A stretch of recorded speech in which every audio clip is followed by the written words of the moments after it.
In the fall semester, the students are exposed to all the sort of foundational aspects of public health.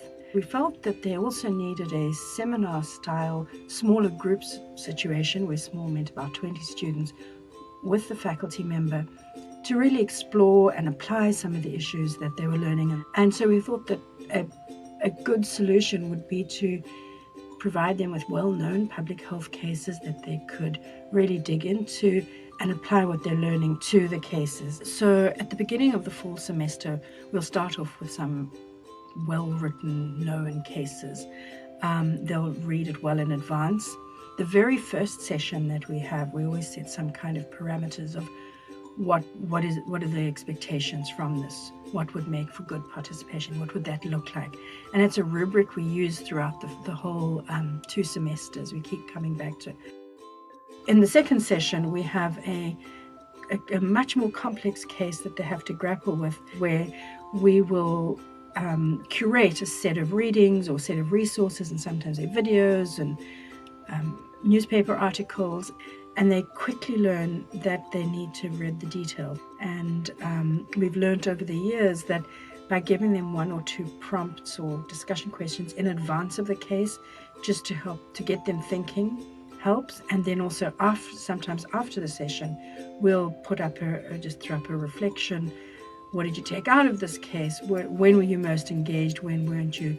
What would have made that experience better for you? So we're trying to get them to figure out what they can get out of the case. They're assessed by their participation, and that includes both self-reflections that we do at different points in the semester. When they're working on their own cases, they do a group reflection. That goes into their participation grade.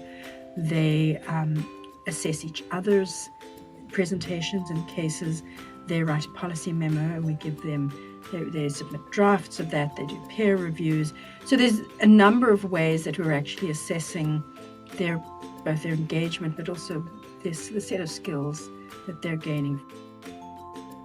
In the spring, we now launch them they develop their own cases, and they divide up into groups. There's usually about 5 or 6 students in a group.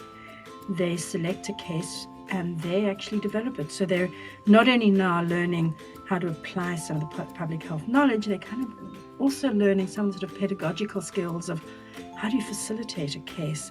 What makes for a good case? How do we understand this? They love the opportunity to actually work together. They love the opportunity to work with students who are not necessarily from their department. It's a pretty safe space. Students who are not comfortable speaking out really find this is a good place to test what they know. As you're going into a case, to be very clear about what are the big themes, what do you want to get out of this case. And once you know what you want out of that case, how you facilitate the discussion really is up to you to work from your strengths. And when you speak to students, they always say that the most important part of this is not just them grappling, but also to hear about how faculty might approach that. So, as faculty are starting out on this, find a handful of really good cases that have been well written and well developed. Don't try and curate your own cases initially. Those cases are out there. Use them, but it's always been this idea of let's get students to grapple with the complex issues that are facing public health practitioners.